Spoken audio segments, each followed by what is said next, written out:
oon Joonas Jokinen Ja mä oon Jani Jokinen. ja me tullaan vetää JJ-tennisvalmennusta täällä Nummela Sportcenterillä.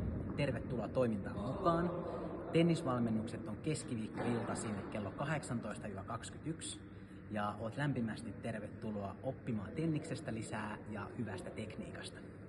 Meidän tunneilla me pidetään hauskaa, me tehdään tavoitteellista valmennusta ja ennen kaikkea pientä kilpailua. Kaksoset on pitkään jo tottunut kilpailemaan, mutta oot myös äärimmäisen tervetullut, myös jos haluat vaan oppia tekniikkaa ja pitää hauskaa. Se on meidän motto.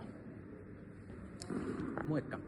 Ja kevään aikana me järjestetään täällä tennistapahtumia ja muun muassa löytyy lapsille suunnattu ilmainen klinikka sekä sen lisäksi jos haluat tulla tennisvalmennusryhmiin, niin sinnekin löytyy ilmaiskertoja kokeiluun. Ja keväällä järjestetään myös nelinpelitapahtuma huhtikuussa, mutta siitä lisää hieman myöhemmin voit ottaa haltuun Nummela Sportcenterin somen ja meidän JJ-tennisvalmennuksen somekanavat. Sieltä löytyy lisää infoa kevään tulevista tennistapahtumista ja valmennuksista.